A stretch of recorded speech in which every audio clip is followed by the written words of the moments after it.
교회 여러분 안녕하세요. 네. 한 주간 평안하셨는지요? 어제는 비바람이 제법 몰아쳤는데요. 오늘 화창하고 깨끗한 아침을 맞았습니다. 우리 교회 창립 71주년을 맞아서 기념주일로 오늘 예배를 드립니다. 우리 교회 창립 정신을 되새기고 우리가 고백해온 신앙과 그리고 다짐해 오고 있는 신앙 실천을 깊이 마음에 품는 오늘의 예배가 되시기를 빕니다. 이곳 광화문에서 새롭게 다짐하는 71주년 창립 기념 예배입니다. 오늘 날씨와 같이 깨끗하고 화창한 선교의 발걸음을 주님께서 이어나가게 해주시기를 또한 기도합니다. 오늘 하늘뜻 펴기는 우리 교회 임시 당회장으로 많은 수고를 해주고 계시는 박승열 목사님께서 맡아주시겠습니다. 오늘은 또한 5.18 광주 민중항쟁을 기념하는 주일입니다. 1980년 광주 항쟁은 역사에 나타난 하나님 나라의 지표로 우리가 이 사건을 기념하고 있습니다. 예배를 마칠 때 마지막 징 올림 후에 우리 교회 전통을 따라서 임을 위한 행진곡을 부르면서 예배를 마무리 짓도록 하겠습니다.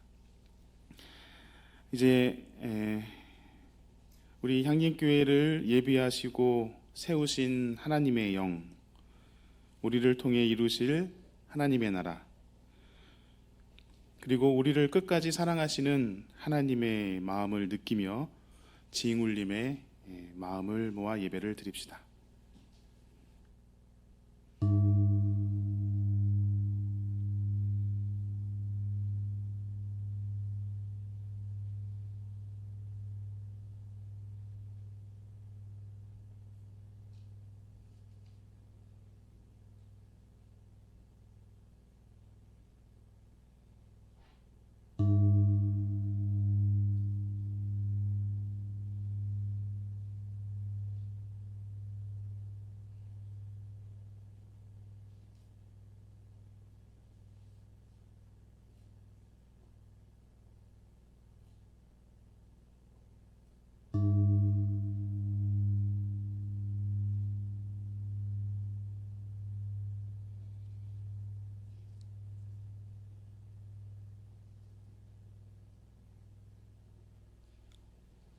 복 있는 사람은 악인의 꾀를 따르지 아니하며 죄인의 길에 서지 아니하며 오만한 자리에 앉지 아니하며 오로지 주님의 율법을 즐거워하며 밤낮으로 율법을 묵상하는 사람이다.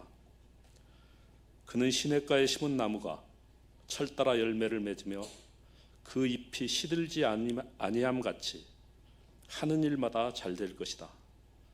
그러나 악인은 그렇지 않으니 한낮 바람에 흩날리는 쭉정이와 같다. 그러므로 악인은 심판받을 때 몸을 가누지 못하며 죄인은 의인의 모임에 참여하지 못한다. 그렇다. 의인의 길은 주님께서 인정하시지만 악인의 길은 망할 것이다. 아멘.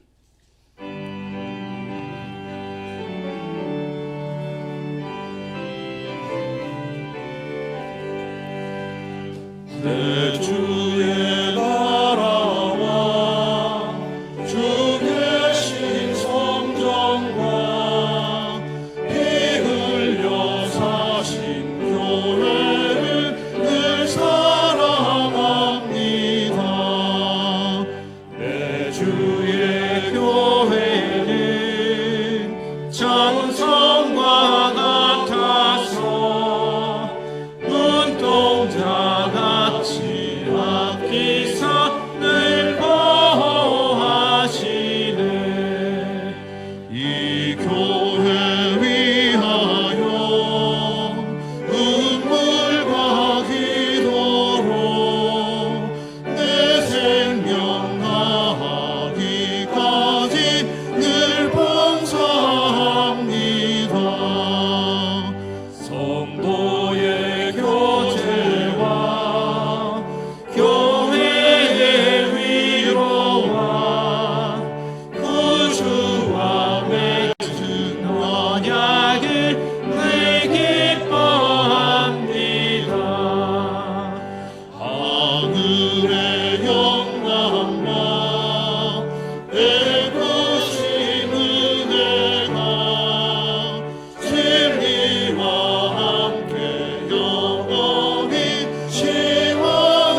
내게 줬지 않고 의인의 길 걷지 않고 오만한데 많지 않네. 복되어라 이런 사람 시냇가의 나무처럼 절 따라서 열매 맺고 그 잎사귀 부르르네. 악한 자는 이와 달라 흩날리는 겨와 같네. 그들의 길 멸망하나 의인의 길 보호받네.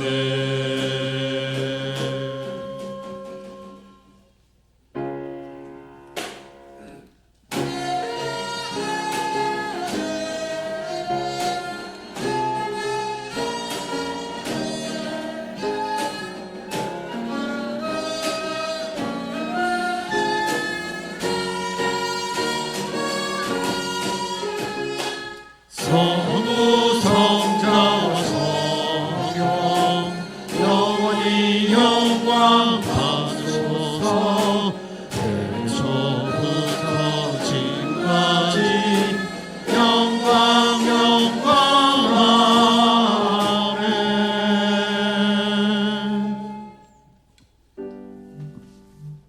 하나님, 오늘 저희는 창립 71주년 기념 예배를 드립니다. 나날이 짙어가는 녹음 속에 계절의 변화를 실감하면서 그동안 하나님께서 향린에 허락하셨던 날들을 세어보고 또 그 70여 년 세월 속에 저희가 감당해온 일들도 되돌아봅니다. 참으로 많은 굴곡과 풍파와 사건들이 있었지만 그런 중에도 변치 않는 하나님의 사랑이 있었음을 발견합니다. 감사합니다. 창립기념일을 맞으며 먼저 그 긴 세월 하나님께서 베푸신 은혜가 진리와 함께 영원함을 고백하며 그 은혜에 감사드립니다. 하나님, 이 시간 합심하여 기도하는 것은 저희가 창립 당시에 초심으로 돌아가게 해주십사 하는 것입니다. 독립교회, 평신도교회, 생활공동체, 그리고 입체적 선교의 정신입니다. 이미 돌이킬 수 없게 멀리 떠나온 것들도 있지만 그 뜻과 취지만은 다시금 흔들리지 않는 지표로 삼게 하옵소서.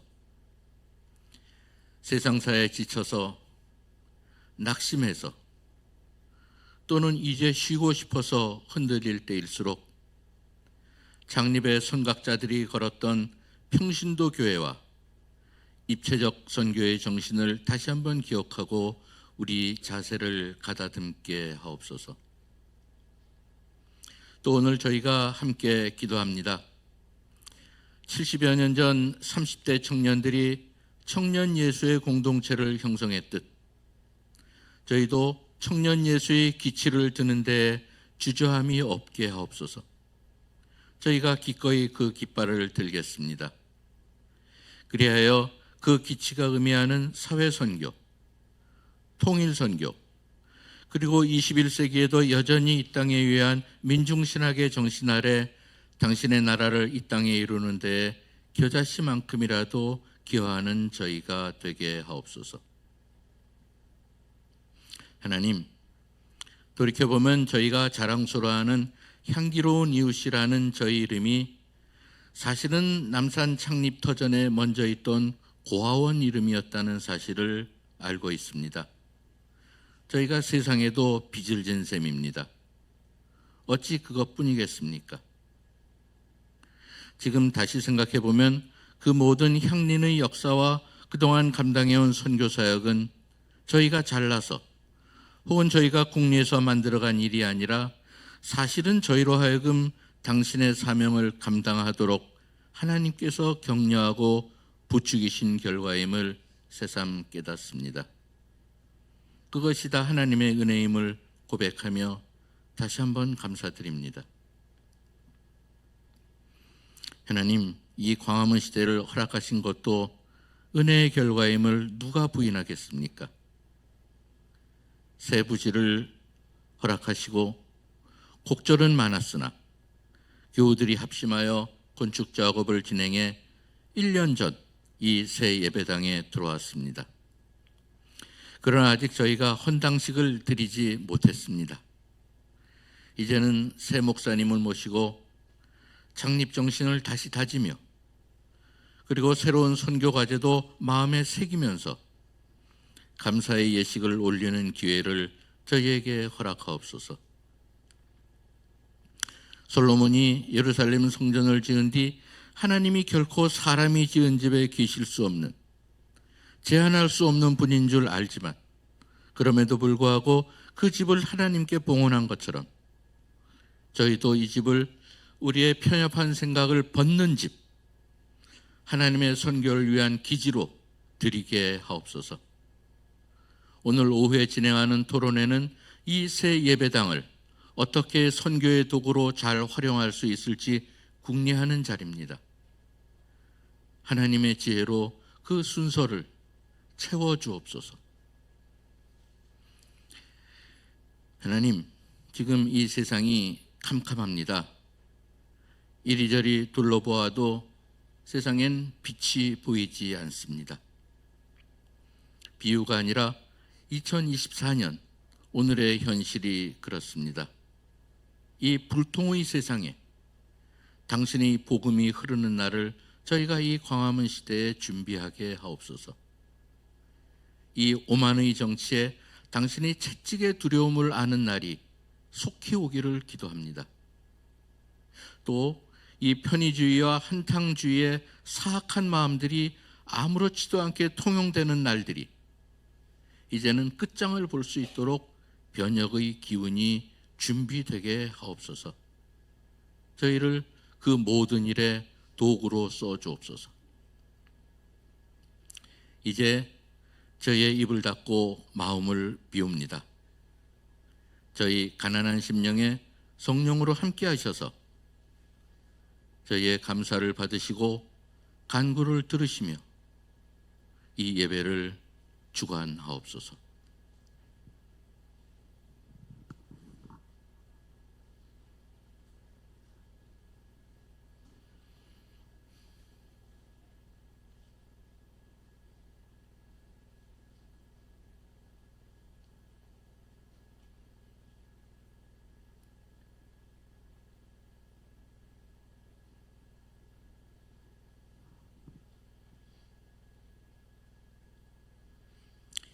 향린을 이 세상에 내시고 우리를 광화문 시대 선교의 일꾼으로 부르시는 예수님 이름으로 기도합니다. 아멘.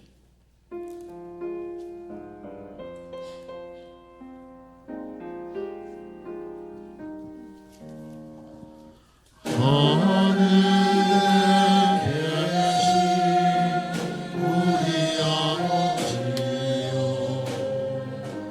이름이 거룩히 여김을 받으시오며 주님 나라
영광 나라와 권세와 영광 하나님께 영원히 나라와 권세와 영광 나라와 권세와 영광 하나님께 영원히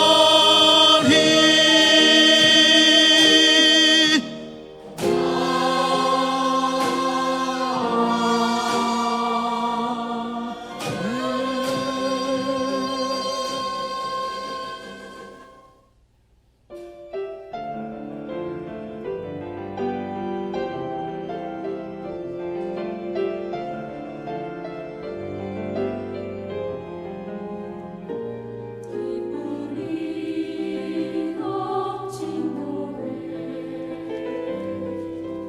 살아 숨쉬며 주 경배하네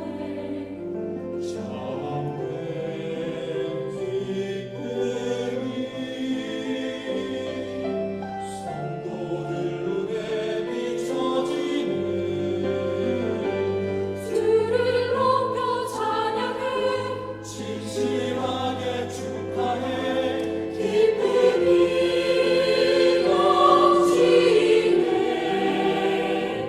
주님의 기쁨이 넘쳐나네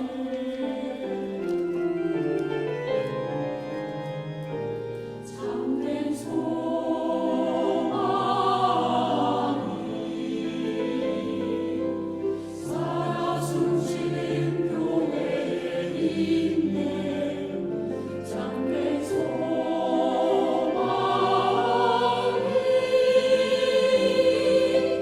성도들 눈에 비춰지네 눈물 흘려 외치는 성도들의 간구가 소망이 있음 보이네 교회에 주님의 소망인데 주님의 이름으로 모든 곳에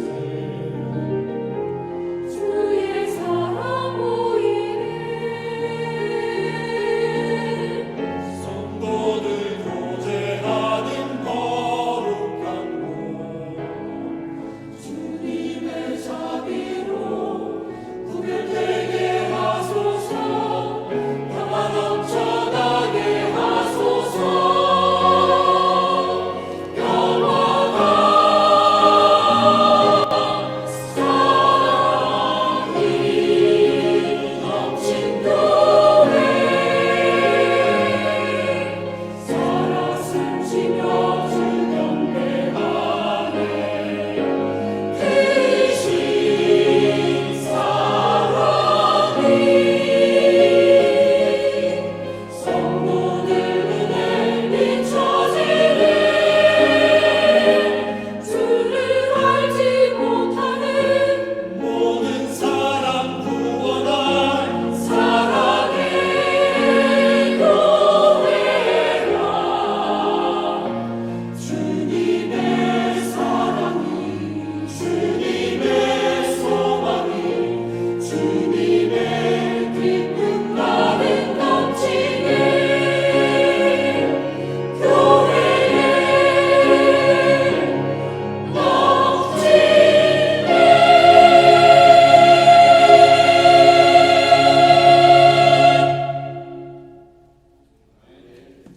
네, 사도행전과 에베소서입니다. 먼저 사도행전 1장 1절에서 11절 말씀을 읽겠습니다. 제2성서 198쪽입니다.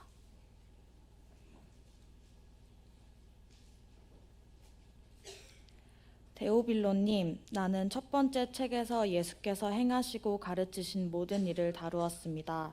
거기에 나는 예수께서 활동을 시작하신 때로부터 그가 택하신 사도들에게 성령을 통하여 지시를 내리시고 하늘로 올라가신 날까지 하신 모든 일을 기록했습니다. 예수께서 고난을 받으신 뒤에 자기가 살아계심을 여러 가지 증거로 드러내셨습니다.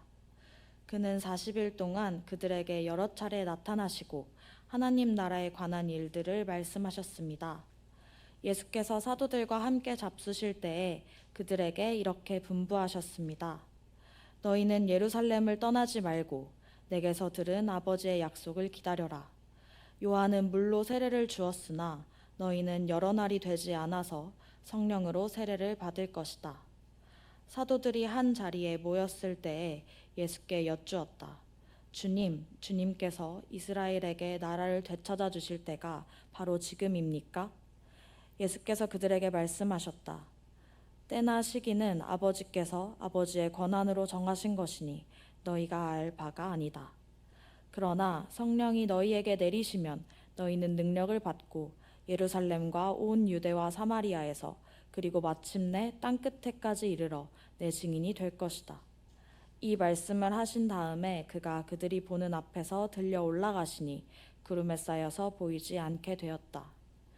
예수께서 떠나가실 때에 그들이 하늘을 쳐다보고 있는데 갑자기 흰옷을 입은 두 사람이 그들 곁에 서서 갈릴리 사람들아 어찌하여 하늘을 쳐다보면서 서 있느냐?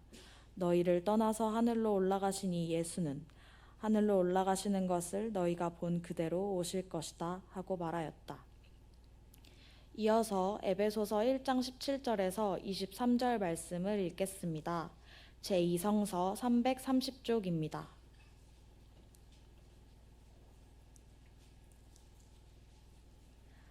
우리 주 예수 그리스도의 하나님이신 영광의 아버지께서 지혜와 계시의 영을 여러분에게 주셔서 하나님을 알게 하시고 마음의 눈을 밝혀주셔서 하나님의 부르심에 속한 소망이 무엇이며 성도들에게 베푸시는 하나님의 영광스러운 상속이 얼마나 풍성한지를 여러분이 알게 되시기를 바랍니다. 또한 믿는 사람들인 우리에게 강한 힘으로 활동하시는 하나님의 능력이 얼마나 엄청나게 큰지를 여러분이 알기 바랍니다. 하나님께서는 이 능력을 그리스도 안에 발휘하셔서 그분을 죽은 사람들 가운데서 살리시고 하늘에서 자기의 오른쪽에 앉히셔서 모든 정권과 권세와 능력과 주권 위에 그리고 이 세상뿐만 아니라 오는 세상에서 일컬을 모든 이름 위에 뛰어나게 하셨습니다. 하나님께서는 만물을 그리스도의 발 아래 굴복시키시고 그분을 만물 위에 교회의 머리로 삼으셨습니다. 교회는 그리스도의 몸이요 만물 안에서 만물을 충만케 하시는 분의 충만함입니다. 다 함께 사도행전 1장 11절 말씀을 읽겠습니다. 갈릴리 사람들아 어찌하여 하늘을 쳐다보면서 서 있느냐? 너희를 떠나서 하늘로 올라가신 이 예수는 하늘로 올라가시는 것을 너희가 본 그대로 오실 것이다 하고 말하였다. 이 말씀으로 귀한 깨달음과 결단이 있으시기를 바랍니다. 오늘의 복음서의 말씀은 마가복음서 16장 15절로 20절까지의 말씀입니다. 가능하신 분께서는 일어서서 말씀을 들으십시오.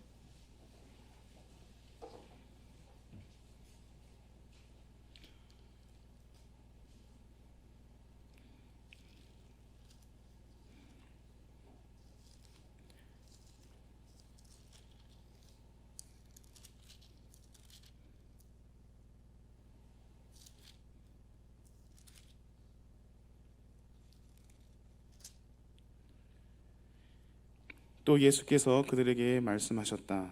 너희는 온 세상이 나가서 만민에게 복음을 전파하여라. 믿고 세례를 받는 사람은 구원을 얻을 것이요 믿지 않는 사람은 정죄를 받을 것이다. 믿는 사람들에게는 이런 표징들이 따를 터인데 곧 그들은 내 이름으로 귀신을 쫓아내며 새 방언으로 말하며 손으로 뱀을 집어들며 독약을 마실지라도 절대로 해를 입지 않으며 아픈 사람들에게 손을 얹으면 나을 것이다. 주 예수께서 그들에게 말씀하신 뒤에 하늘로 들려 올라가셔서 하나님의 오른쪽에 앉으셨다. 그들은 나가서 곳곳에서 복음을 전파하였다. 주님께서 그들과 함께 일하시고 여러 가지 표징이 따르게 하셔서 말씀을 확증하여 주셨다. 이는 주님의 말씀입니다.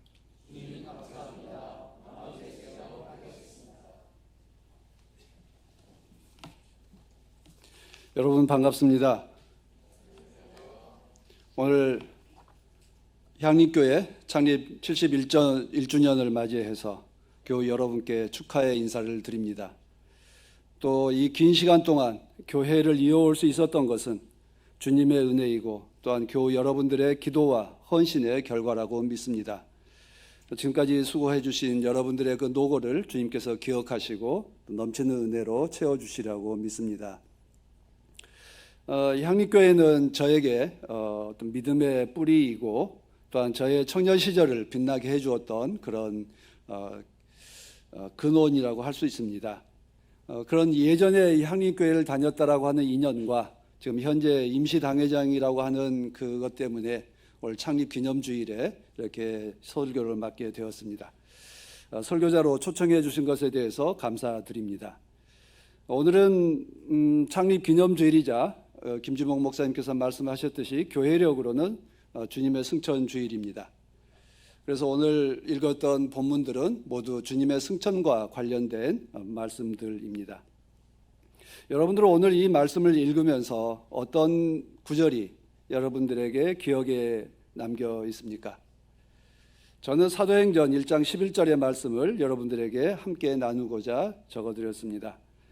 그래서 그 말씀 속에서 하늘을 바라보는 그 제자들을, 그 하늘을 바라보고 있는 제자들의 모습을 상상하면서 하늘을 바라보다라고 하는 제목을 정했습니다. 그 하늘을 바라보며 주님을 마음에 간직하고 살았던 그 제자들은 어떤 삶을 살았을까? 그것이 복음서에 그리고 에베소서의 사도행전에 기록되어 있습니다. 우리는 하늘을 바라보며 살고 있습니까? 주님을 간직하고 주님의 말씀을 기억하며 살고 있습니까? 나는, 우리는 어떻게 살고 있는지를 돌아보는 그런 주일이 되길 바랍니다. 역사는 기억하는 것입니다. 기억하지 않는 과거는 의미가 없습니다. 죽은 것 같은 사실입니다. 오늘 창립 기념주일을 맞이해서 여러분은 교회와 관련된 일들, 또 주님과 관련된 일들을 기억하며 있는 일들이 어떤 것이 있는지를 한번 다시 회상해 보시길 바랍니다.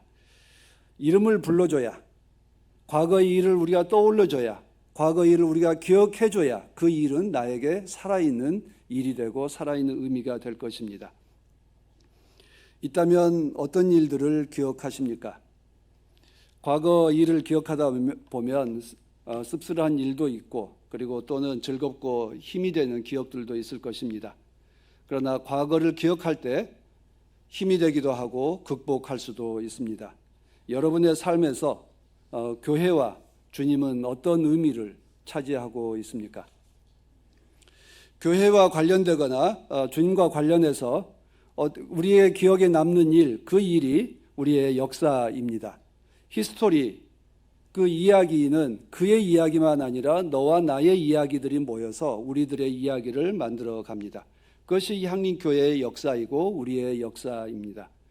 창립 기념주일에 교회와 관련된 기억을 나눈다라고 하는 것은 교회가 나와 직접 관련이 있다라고 하는 것을 새삼스럽게 발견하는 일입니다. 아마 그 이야기를 나누다 보면 공감할 수 있는 부분도 있고 또 서로 다르게 기억하는 부분도 있을 것입니다.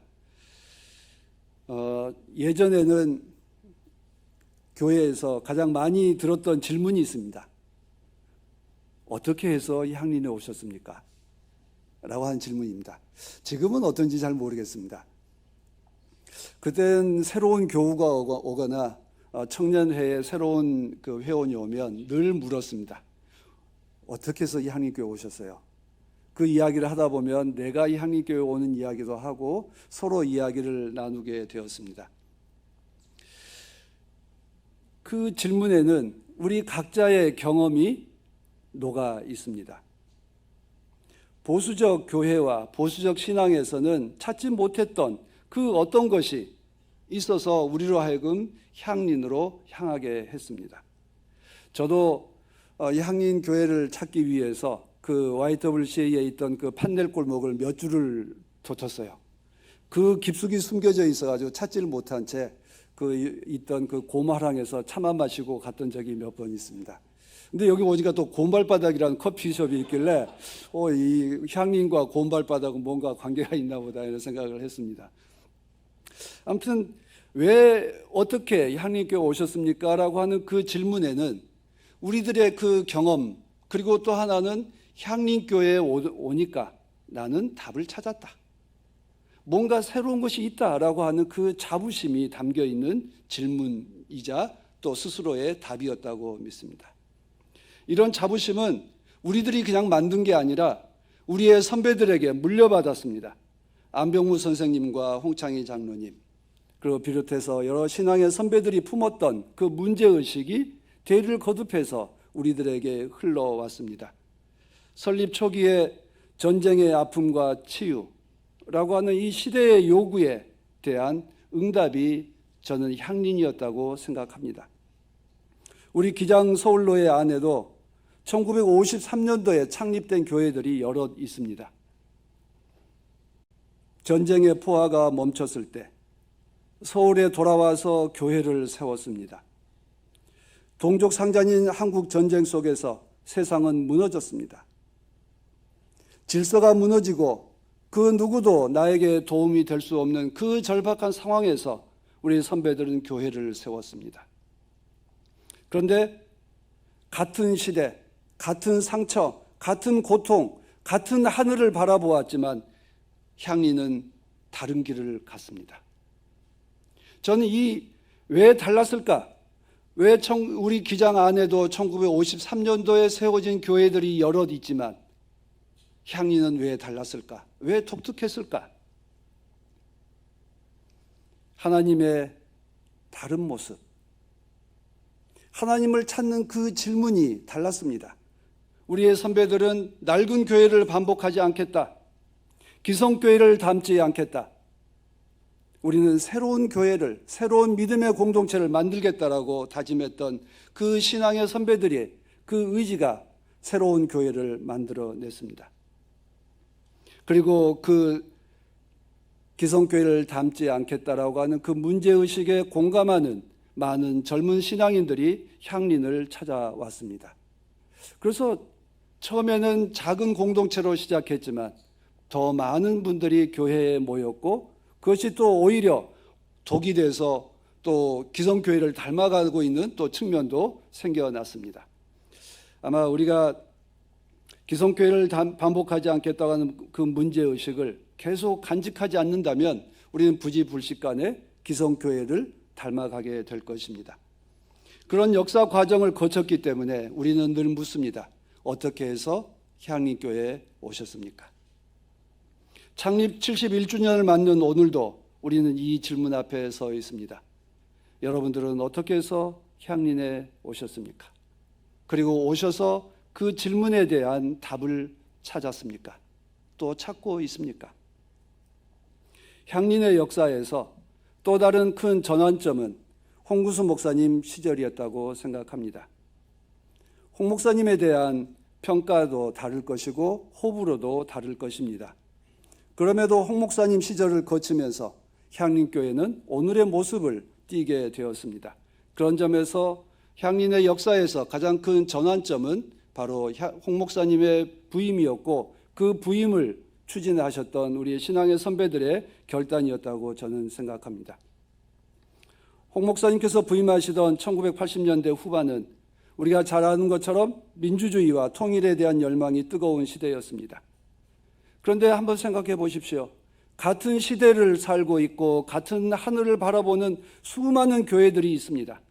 그러나 향리는 다른 길을 갔습니다. 다른 응답을 했습니다. 시대에 요구하는, 시대의 그 아픔에 함께 동의하는 교회가 되었습니다.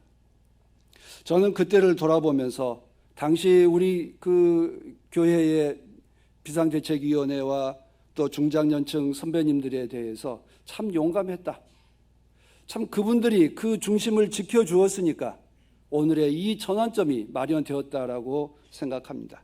지금 이렇게 임시당회장으로 와서 보면 우리 강 장로님과 송 장로님, UCC에서 우리 조 장로님 그 다른 분을 은퇴하셔서 또 우리 교회에서 자주 뵙지 못하는 것 같아서 매우 안타깝습니다. 저는 이분들이 우리 족보로 이야기하면 한 중시조쯤 된다고 해야 될까요? 뭐 이렇게 생각합니다. 교회를 개창하신 시조도 있고 교회의 성격을 바르게 세운 중시조쯤 된다고 저는 생각해서 참 감사를 드립니다. 교회가 위기로 몰려갈 때에 우리 선배님들이 중심을 지켜주셨습니다. 당시 그 정치 사회적인 풍토를 감안해 보십시오. 아직도 독재 정권이 서슬퍼런 때였습니다. 그리고 이미 40대, 50대, 60대를 바라보는 그 연배에서 청년들과 함께 집회하는 거 쉽지 않았을 것입니다. 가두행진하는 거 발걸음 떼기 어려웠을 것입니다. 구호를 외치라고 할 때 입을 열기 힘들었을 것입니다. 그런데 그 선배님들이 그 일을 해 주셨습니다. 개인적으로는 싫어했을 수도 있고 어색했겠지만 자기 틀을 넘어섰습니다. 자기의 연배에 갖고 있는 그 문화도 넘어섰습니다. 자기의 체면도 넘어섰습니다. 왜? 교회를 지키겠다고. 그리고 신앙의 공동체를 지키겠다고 하는 그 마음으로 모아서 새로운 역사를 만들어냈습니다. 저는 이 설교를 준비하면서 단지 그 행위가 아니라 그것을 하게 했던 그 마음, 결단했던 그 믿음이 우리가 기억해야 될 부분이라고 생각합니다. 우리도 또 다른 형태로 결단할 때가 있을 것입니다. 우리도 교회를 열었던 선배들과 또 중간에 방향을 분명히 세워주셨던 선배들처럼 우리도 신앙의 결단을 할 때 우리의 체면과 우리의 문화를 넘어서서 결단할 수 있을까?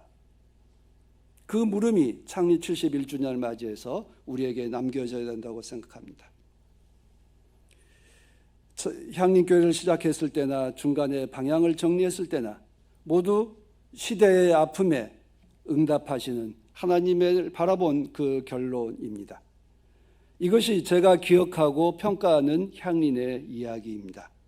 여러분이 기억하고 여러분이 간직하고 또 여러분이 의미를 부여한 그 이야기와 다를 수 있을 것입니다. 서로 달라야 이야기하는 맛도 있고 또 언쟁도 하고 또 누가 옳고 그르냐에 대해서 다툼도 해야 오히려 우리들의 이야기가 풍성해지지 않겠나 생각합니다. 저는 오늘 읽은 사도행전에 나오는 그 제자들 모습을 떠올립니다. 주님이 떠나시기 전에 주님께 묻습니다. 나라를 되찾아 줄 때가 지금입니까? 제자들은 주님께서 신비한 능력으로 화끈하게 변화시켜 주실 걸로 기대했습니다. 그러나 주님은 어떻게 했습니까? 그것은 난 모른다. 너희들이 할 일은 나의 복음의 증인이 되는 것이다. 너에게 맡겨진 그 사명을 위해서 뛰어라.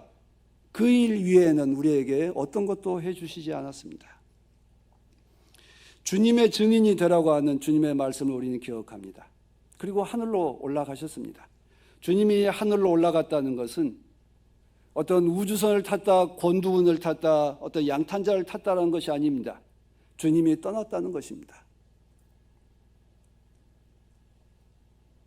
어렸을 때는 이 문자에 매여서 아니 어떻게 하늘로 올라갔을까? 어디로 갔을까? 하늘에 올라가니 그런 하늘이 있을까? 라고 문자적인 질문을 합니다. 그러나 이제는 문자적 질문이 아니라 의미에 대해서 묻습니다. 주님이 하늘로 걷다는 것은 무슨 의미일까? 죽지 않았다는 것이고 사라졌다는 것이고 우리와 함께 있지 않다는 것입니다.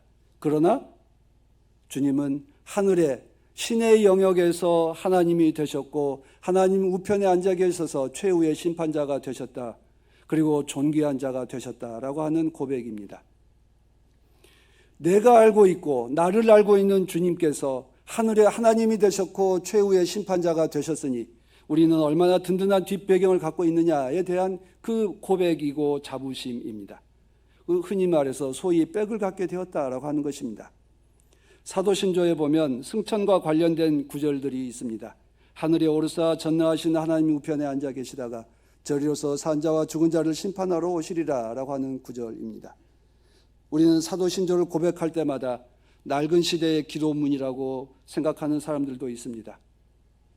하늘에 오르사는 우주적 공간에 대한 의미가 아니라 주님은 여전히 살아계시고 그리고 우리와 끝까지 우리의 끝에 함께 만나게 될 것이다에 대한 기대입니다. 주님은 죄인들, 무리들의, 민중들의 친구로 살다가 십자가에서 죽임당하시고 부활하셨습니다. 부활하신 주님은 사라졌습니다. 그러나 죽지 않았다. 하늘에 계시다라고 하는 이 담대한 믿음이 여기에 담겨 있습니다. 주님은 하나님 우편에 앉아 계시다가 모든 사람을 심판하신다. 즉 주님을 죽이셨던 그 악당들도 그리고 주님 그들에게 피해 겪은 피해자들도 주님께서 심판하실 것이다에 대한 믿음입니다. 죄인들의 친구이고 나를 알고 계신 주님께서 내 편이 되어주신다라고 하는 그 담당한 그 든든한 고백입니다. 그러니 주님이 나의 편이 되어주시니 나도 주님 편이 되겠습니다. 이게 이 사도신조의 고백이고 그 고백에 따라 우리는 2000년을 살아왔습니다. 여러분 원형 경기장에 끌려나와 사자밥이 되었던 초대교회 교우들을 한번 떠올려 보십시오. 그들이 최후에 어떤 기도를 했습니까? 어떤 모습을 취했습니까? 모두들 하늘을 우러러보며 지금 죽지만 나를 고이 받아 주소서 라고 기도하지 않았겠습니까? 하늘에 계신 하나님께서 내 편이 되어주시고 하나님 우편에 앉아 계신 주님이 나를 알고 계시니 나는 최후까지 주님을 증언하며 살았습니다 라고 하는 그 자부심이 그 사도신조에 담겨 있습니다. 하늘을 바라보며 두려움을 이겨냈습니다. 실망하지 않았습니다. 그 믿음이 우리를 희망의 사람이 되게 했습니다. 지금도 제가 세월호 피해자 가족들, 또 거리에서 농성하는 거리 노동자들, 고공에서 굴뚝에서 내려오지 못하는 노동자들과 함께 가서 만나서 기도하면 좋아합니다. 반가워합니다. 왜 그랬겠어요? 하나님이 내 편이 되어주신 것과 같은 그 느낌이 있기 때문입니다.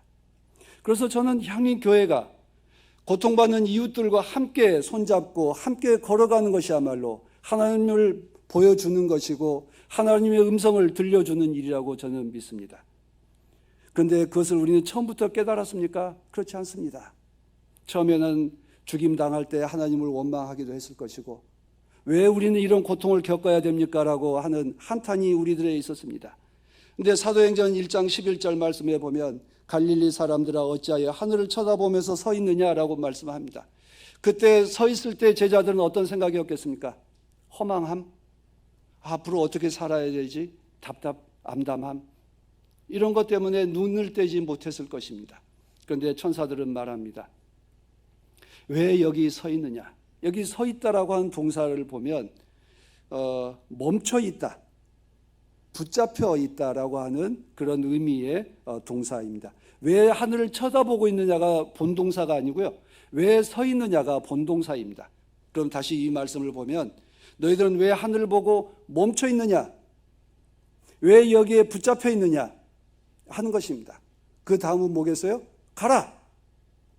예루살렘을 향해 가라! 그리고 세상을 향해 가라라고 하는 그 다음 말씀이 나오는 것입니다. 그래서 제자들은 올리브산을 내려가 주님이 처형당했던, 주님의 운동이 멈췄던, 주님이 붙잡혀 있던 예루살렘으로 돌아갔습니다. 그리고 거기서 새로운 일을 시작했습니다. 그것이 사도행전의 이야기고 우리 복음서가 우리에 전하고 있는 이야기입니다. 향린도 하늘을 바라보며 고통 속에서 거기서 멈추지 않았습니다. 세상을 향해 다른 목소리를 내고 시대의 아픔에 대해서 조응하는 말씀을 전했습니다.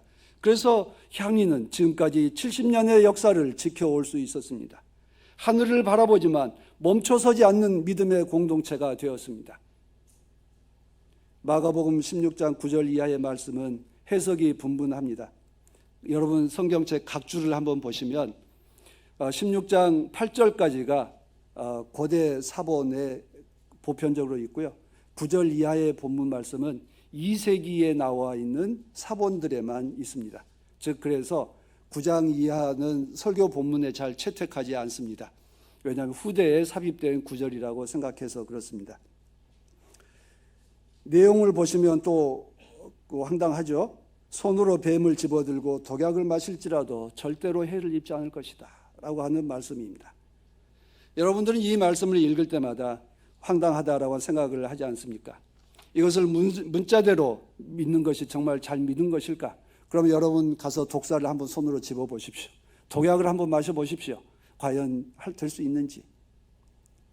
이건 황당한 말씀이기도 하지만 이 말씀을 들여다보시면 고난을 당할 때에, 죽임을 당할 때에, 2세기경은 어떤 시대입니까? 교회 대박해의 시대입니다. 67년도 네로 황제 때부터 해서 180년대 마르쿠스 아우렐리우스까지 5대의 대박해가 있었던, 그래서 수많은 교인들이 처형당하고 죽임을 당했던 그런 시대입니다. 그때에 이 본문 말씀을 기록했습니다. 기록한 사람은 이 말씀을 어떻게 생각해서 여기에 기록했을까요? 예수의 제자는 손으로 뱀을 집어들어 독을 마셔도 해를 입지 않는다. 사실로 믿었기 때문에 기록했을까요? 아닙니다. 그러나 사실입니다. 이 구절에서 여러분 보아야 될 것은 뱀을 들고 독약을 마셔도 나는 그 지조리 믿음을 잃지 않겠습니다. 나는 믿음을 잃지 않았습니다라고 하는 순교자들의 그 담대한 고백이, 그 고통 속에서도 자기들의 믿음을 선언했던 그 굳센 의지가 거기에 담겨 있습니다.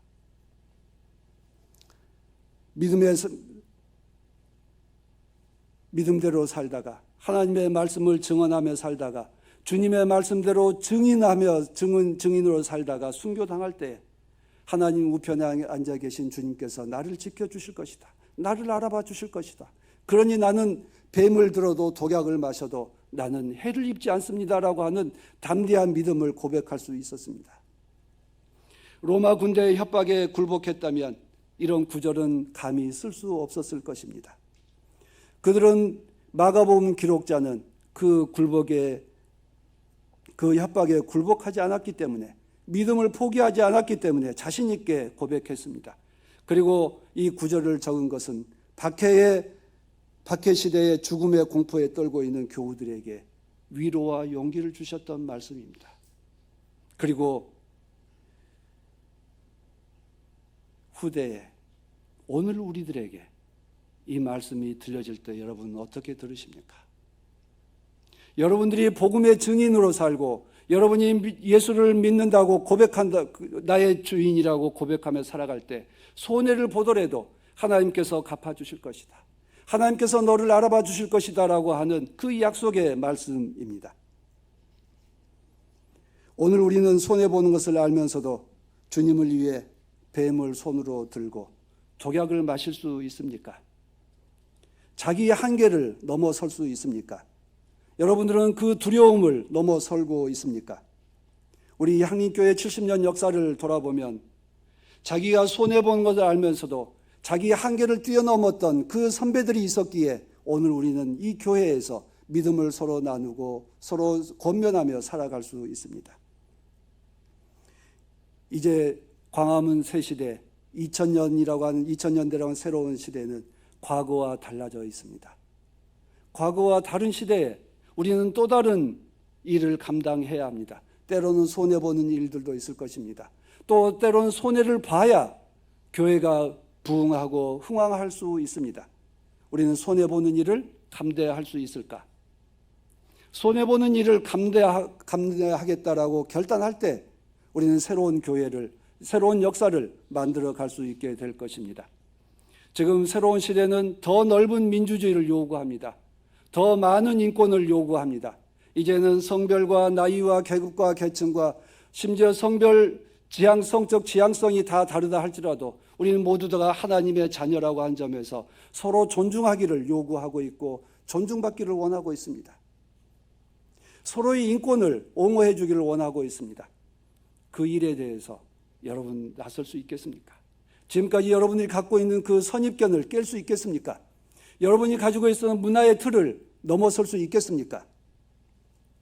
그것을 넘어설 때만이 우리는 새로운 역사를 만들어 갈 수 있게 될 것입니다.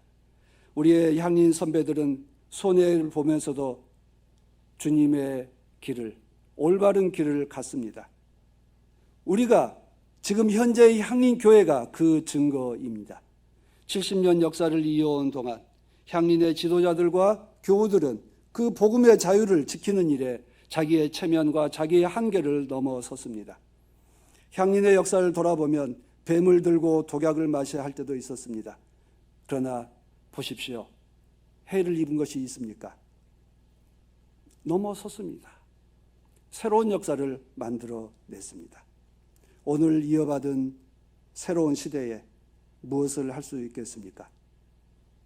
하늘을 바라보고 하늘에서 주신 응답에 따라 내가 손해보더라도 그 길을 가겠다라고 결단할 수 있을 때 우리는 새로운 역사를 만들어 갈 수 있게 될 것입니다.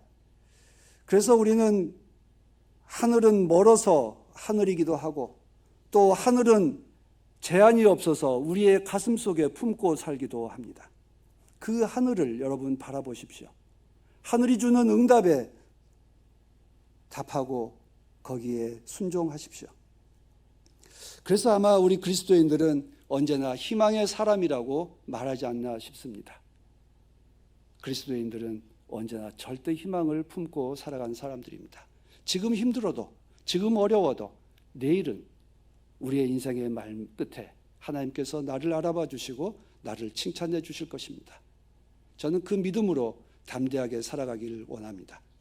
저는 오늘 이 설교를 준비하면서 딱 생각나는 노래 하나가 있었습니다. 군중의 함성이라고 하는 노래였습니다. 오랜 시련에 헐벗은 저 높은 산 위로 오르려 외치는 군중들의 함성이 하늘을 우러러보다 그만 지쳐버렸네. 산을 에워싼 강물은 유유히 흐르네. 하늘에 계신 우리 아버지여, 당신의 뜻이라면 하늘 끝까지 따르리라. 우리도 지칠 수 있습니다. 실망할 때도 있습니다. 그러나 주님께서 함께 하시고 인도하시고 위로해 주시고 알아봐 주실 것입니다. 새로운 역사가 여러분을 통해서 일어나기를 간절히 소망합니다. 함께 침묵하시겠습니다.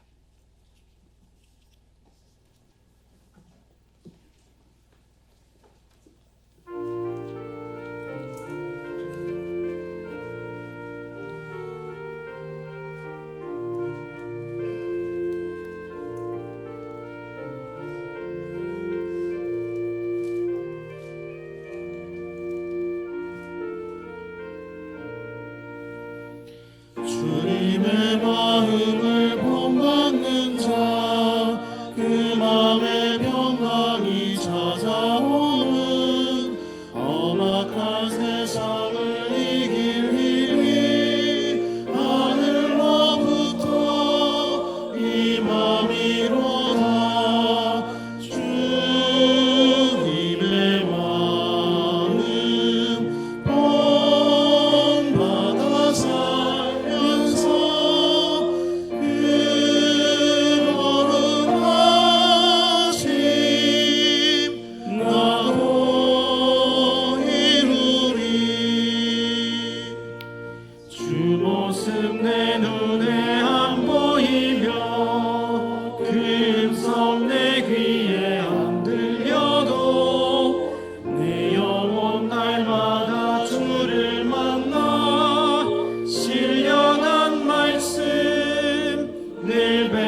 날이 주님의 마음 온 바다 살면서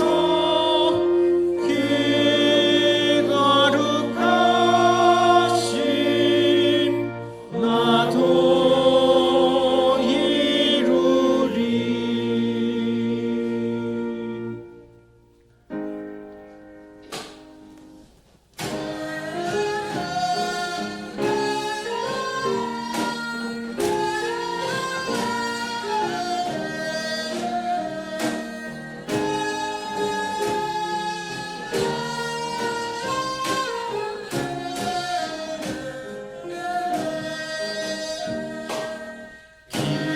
기쁨으로 같이 힘 주시니 감사합니다.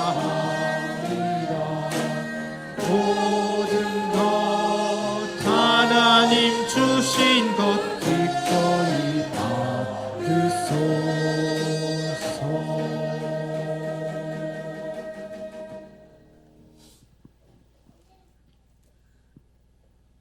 생의 고단함을 하나님의 사랑으로 위로해 다시 살아갈 용기로 힘 주심에 감사합니다. 이 시간에도 욕망의 열차는 악행으로 벌거벗은 몸을 치장하고 있는 우리 사회 자화상을 대면하고 있습니다. 주여, 주님, 이 민족을 포기하지 마시고 지켜주옵소서. 전신갑주 향lin으로 이 시간 결단하게 하소서.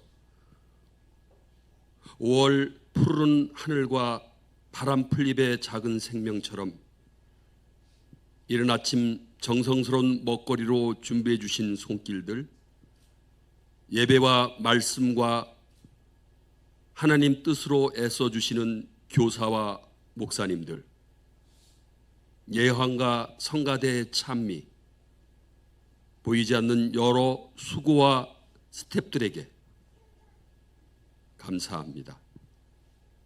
특별히 노동의 결실로 드리는 헌금과 자리를 빛내주시는 성도분 한 분 한 분 건강과 삶에 만개하는 것까지 모두 감사하고 또 감사합니다.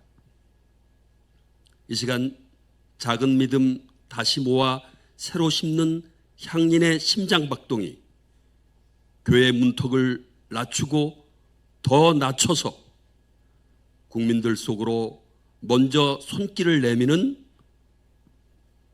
향린이 되게 하소서. 고난 속에 함께 하시는 주님이 우리와 함께, 저희가 주님과 동행하게 하소서. 교회 앞터 버팀의 나무 새 잎의 생명력 되시는 예수님 이름으로 기도합니다. 아멘.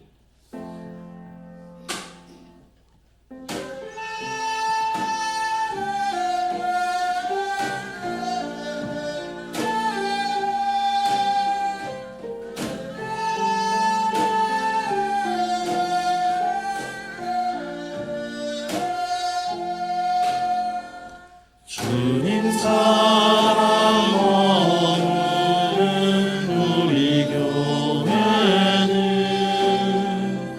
오순도순 정다워라 하나님 나라. 어제도 오늘도 웃음 꽃피는 해맑은 사람들이 하나이다. 행함으로 한치라는 우리 교회는 이웃을 내 몸같이 하나님 나라. 사랑으로 웃음 짓는 그 향기 속에 어른도 아이도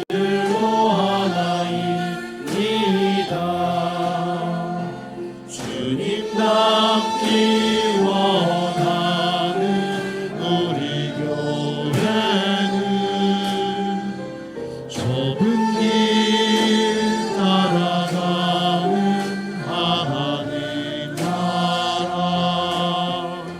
슬픔도 기쁨도 감사함으로 서로 손 맞잡고 하나이니라.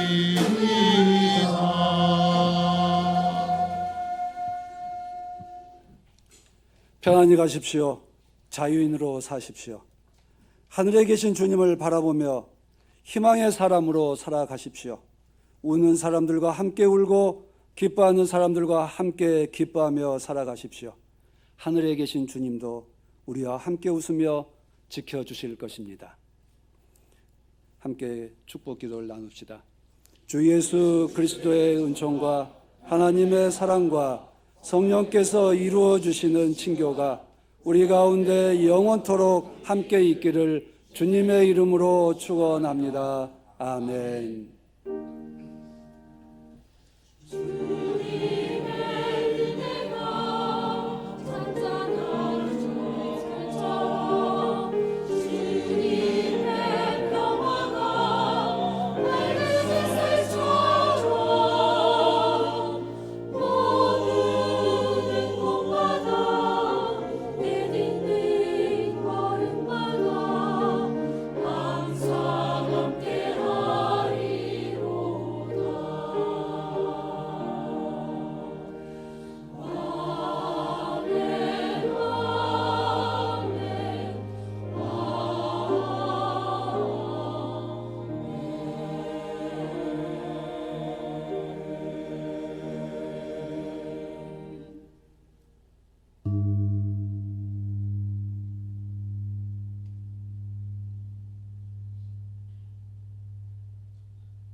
교회 여러분 안녕하십니까? 오늘은 부활절 7번째 주일이고요. 어버이 주일을 겸했습니다. 그리고 교회 창립 기념일 기념주일이기도 하고요. 5.18 기념주일이기도 합니다.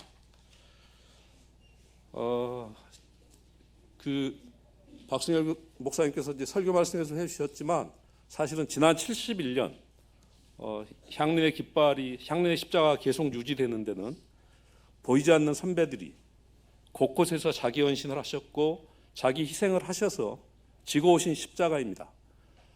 다 같이 옆에 계신 선배 그리고 동료인 교우들에게 그간 고맙습니다. 인사 한번 나누면 좋겠습니다. 교회 여러분, 서로 뜨거운 인사 한번 나눠주시면 고맙겠습니다. 오늘 또 박승열 목사님께서 설교 말씀해 주셨는데 저희들의 부족한 과거에 대한 회상과 또 깨달음과 다짐을 하는 귀한 시간이었습니다. 박승열 목사님께 다시 한번 감사의 박수를 드리도록 하겠습니다.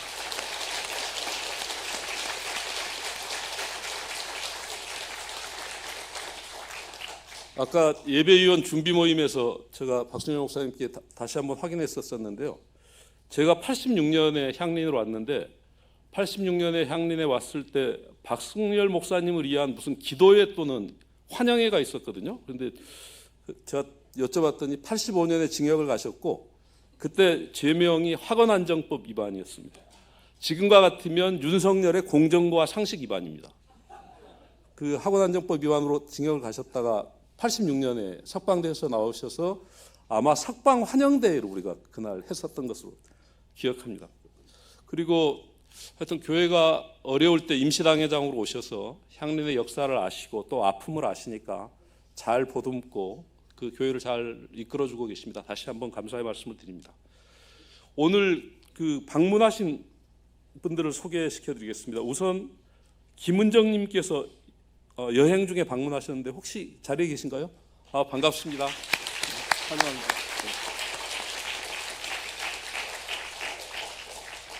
그리고 또 멀리서 오셨는데요. 맥스 예디거 선생님이 오셨습니다. 미국 메노나이트 중앙위원회에서 파송된 사회 선교사이신데요. 지금 미얀마 민중들의 아픔을 세상에 알리고 그들의 인권 상황을 좀 더 개선시키기 위한 노력들을 계속하고 계신데, 이번에 KNCC 인권센터가 창립 50주년을 맞이해서 조직한 아시아 인권 포럼에 초청받아서 오셨습니다. 지금 그리고 제주의 아태 YMCA를 방문하시고 그 한인기 집사님, 남부원 집사님 댁에서 며칠 머무실 예정이라고 하십니다. 우리 맥스 에디거 선생님 일어나시면 다 같이 환영의 박수를 이렇게 환영합니다.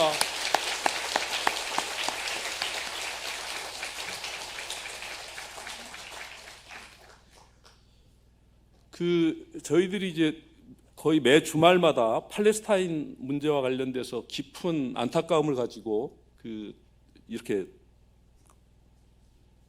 무교동 근처에서 계속 이스라엘 대사관 근처에서 집회들을 가지고 있습니다. 여러분들께서 기억해 보시면 사실 미얀마도 엄청난 어려움들을 겪고 계시거든요. 한국에 오는 노동자들이, 외국인 노동자들이 주로 특정 지역에 이렇게 편중되는 경향이 있습니다. 베트남이나 필리핀에서 오신 분들은 선박 노동자들로서 일을 많이 하세요. 미얀마에서 오신 노동자들은 제가 알고 있기엔 경기 남부에 많이 계십니다. 이분들이 손재주가 좋으시고 성실하시기 때문에 그쪽에 중소 제조업체에서 일들을 많이 하시거든요. 근데 미얀마 노동자들이 미얀마 문제 해결을 위해서 수원역 집회를 그간 쭉 진행해 오셨어요. 그런데 과학 문명의 발달이 얼마나 우리를 어렵게 하냐면 수원역 집회를 하는 영상들이 미얀마 안기부로 넘어갑니다. 그리고 그들이 그 자료를 가지고 그 집회에 참석한 노동자들 가족들에게 어려움들을 끼치는 이런 일들이 있습니다. 그러니까 아픔을 공유하고 세상에 알리는 일들이 이렇게 어렵습니다.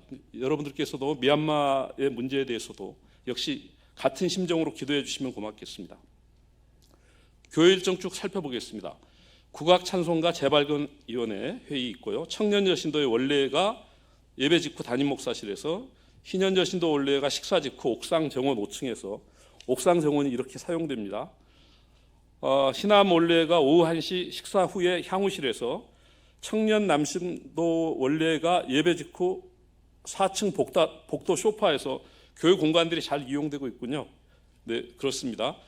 교회 창립 71주년 기념 토론회 광화문시대의 향린의 선교, 공간의 변화와 선교에 대해서 오후 2시에 향후실에서 토론회가 있는데요. 맨 뒷장을 보시면 목회마당 한번 봐주십시오. 창립 기념주일 행사로 창립 71주년 기념 토론회를 엽니다. 주제와 발제, 토론 쭉 있습니다.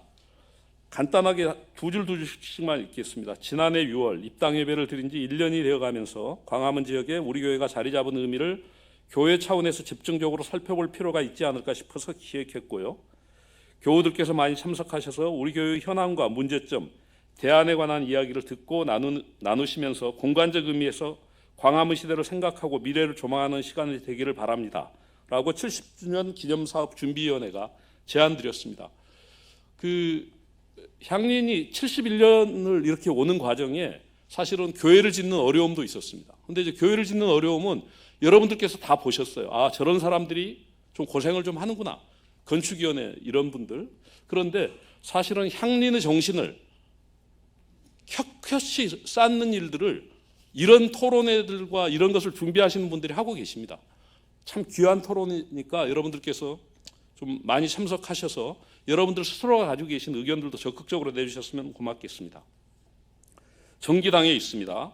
미래선교위원회 향린 국악학교 개설 안내, 해금과 장구에 대한 설명 쭉 있고요. 단장님과 악장님 전화번호 있습니다. 원하시는 분들 참고하시기 바랍니다. 신방위원회의 신방의 날이 있는데요. 매월 셋째 주 금요일 날 교회 신방이 필요하신 분들은 그 신청과 추천을 바랍니다. 이렇게 했는데요. 꼭 신방이, 그러니까 다시 지난 70년 우리하고 같이 했던 수많은 향린의 그 동지들이 지금은 향린에 계시지 않은 분들도 많이 계십니다. 그들 중에 누군가는 몸과 마음이 아파서 오시고 싶어도 교회를 못 오시는 분들도 계시거든요. 그러니까 여러분들이 찬찬히 살피셔서 이렇게 그런 분들이 계시면 신방위원회에 말씀하시든지 아니면 신도에 말씀하셔서 저희들이 좀 챙길 수 있었으면 좋겠습니다. 어제 이제 비가 좀 많이 왔는데요. 어제 오후에 그 옛 향린의 그 향린 청년으로서 같이 향린을 섬기던 친구가 지금 몸이 아파서 요양원에 있습니다. 이제 치매를 앓고 있는데요. 나현대 집사님이 너무나 좋은 다과를 준비하시고 하셔서 둘이 찾아가서 그 친구하고 긴 시간 좀 이야기를 나누고 왔습니다. 하여튼 어딘가 향린의 흔적을 가진 어딘가가 그 흔적으로 인해서 아파할 수도 있고 또는 시대를 아파할 수도 있고 여러 가지 아픔들이 있습니다. 여러분들께서 살피셔서 우리가 함께 할 수 있는 노력들을 꾸준히 해나갔으면 좋겠습니다. 오늘 기쁜 소식 하나를 알려드리겠습니다. 여러분들께서 식당에 가시면 오늘 육개장이 나옵니다. 이 육개장은 이현옥 집사님께서 한우 고기를 직접 이렇게 잘 사오셨고요. 그 직접 단 또 고사리까지 가지고 오셨습니다. 이광종 집사님 퇴원까지 하셔서 기쁜 마음으로 준비하셨다고 합니다. 감사합니다. 그리고 저희들이 다 빨간 꽃을 하나씩 달고 있는데요. 오늘 교육부 어린이와 푸른이들이 이 꽃을 준비해 주셨습니다. 그 선배님들 감사드립니다. 그리고 어린이들에게도 고마움을 인사를 전합니다. 교우 소식 보시겠습니다. 신인옥 집사님의 차녀가 아니고요. 삼녀 네, 이다송님이 5월 18일 날 결혼식이 있습니다. 향린에서 자랐습니다. 향린에서 자랐던 청년들이 이렇게 성장해서 결혼을 하고 새 가정을 꾸리는 것들이 참 기쁜 일입니다. 하나님의 축복이 함께 하시기를 함께 기도해 주시면 고맙겠습니다. 이번 주 일정 안내 보시면요. 성서마당이 있습니다. 주보 천면을 한번 딱 보시면 성서마당 공부 모습 사진이 있습니다. 오른쪽 하단에 왼쪽에 지금 분홍색 옷을 입고 계신 분은 저희들이 고등학교 다닐 때 배웠던 양주동 선생이 쓰신 어떤 글이 있었었는데요. 앞면이 뭐죠? 안광이 지면을 철한다. 지배였습니까? 죄송합니다. 안광이 지배를 철하는 자세로 지금. 근데 이분이 누구신지 진짜 궁금합니다. 이렇게 열심히 하여튼 성서 공부를 하시는 그 팀들이 계시다는 게 너무 좋습니다. 다음 주일 성령 강림주일 성찬식 예식이 있고요. 감사 인수인계가 있습니다. 평화 소모임이 있는데 피크 차이나의 담론의 허화실 제목이 이런 건데요. 아마 피크 차이나라는 것이 계속 그 주류 언론들이나 한국의 경제신문들이 주장하는 것이 중국은 피크를 찍었다라는 이야기들을 많이 하거든요. 그 피크 차이나에 대한 이야기인 것 같습니다. 우리 피택 최필수 교수는 우리 피택 장로시고 최필수 집사시죠. 중국 문제에 대해서는 대단히 해박한 전문가십니다.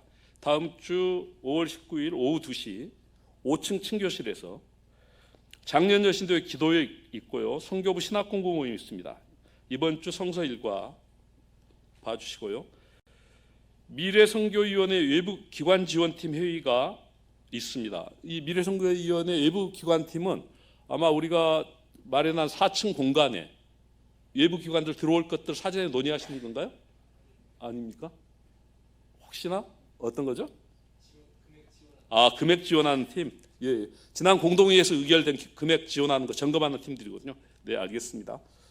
성서마당 이어서 있습니다. 작년 신도의 나들이가 5월 21일 화요일 날 있습니다. 장소를 사전에 답사하고 오셨는데 너무나 좋은 장소라고 말씀하십니다. 에큐메니컬 소식 5.18 광주 민중항쟁 44주년 현장 예배 주일 예배가 오늘 있었고요. 오늘 그 교회에서는 사회부장 등을 포함해서 참석하셨습니다. 5월 기구위기 및 걷기 기도회 촛불교회 537차 기도회가 명동 재개발 2지구 농성 돌입 1년 현장 예배. 그러니까 우리 떠나온 명동의 그 현장이 무척 어렵습니다. KCH 저희들한테 땅을 샀던 KCH는 사업 주체로서 충분한 역량을 발휘하지 못하고 있고요. 그리고 우리 옆에 있었던 보승은 KCH 개발을 반대하고 있습니다. 그러니까 세입자들은 그리고 거기 상권은 완전히 죽었고요. 그러니까 세입자들은 훨씬 더 힘든 조건들에 계속 어려움들을 겪고 계십니다. 여러분들께서도 관심 가지고 기도해 주십시오. 그 길목에서는 한 달에 2번씩 도시락 사들고라는 프로그램을 가지고 도시락 사들고 가서 그 현장에 계신 세대의 관계자들하고 이야기들을 나누고 아픔을 듣고 있습니다. 국제 성소수자 혐오 반대의 날 광고 있습니다. 살펴보십시오. 섬돌 향림교회 전도 목사 부임과 입당 예배가 다음 주 주일날 오후 3시에 있습니다. 가능한 많은 교우들이 참석하시면 좋겠습니다. 이어서 향림 공동체 회비에 이어집니다. 2024년 환경주일 연합예배 있습니다. 서울연합회 여신도에 찬양예배 있습니다. 그리고 2024 여성주의 연합예배 연대와 저항의 노래라는 것으로 강남역 여성 혐오범죄 8주기를 기억하면서 있습니다. 안타깝지만 8년 전에 이런 일이 있고 다시는 없을 줄 알았는데 여전히 유사한 사건들이 계속 언론에 보도되고 안타까움을 금할 수가 없습니다. 기독인 한마당 족구시합 있고요. 네, 제가 드릴 광고들은 드렸습니다. 권사의 모임이 5월 26일 주일 오후에 예배 후에 있습니다. 특별히 다른 광고가 없으면 식당에 준비되어 있는 육개장을 맛있게 먹기 위해서 향림교인 생활실천 다짐을 큰 목소리로 함께 다짐하겠습니다. 우리는 교인들 한 명 한 명의 주체적 참여가 교회 민주주의 근간이 된다고 믿으며 이를 위해 각 신도회와 부서, 평화나눔 공동체 등 교회 모임에 적극적으로 참여한다. 교우 여러분 평화에 돌아가십시오.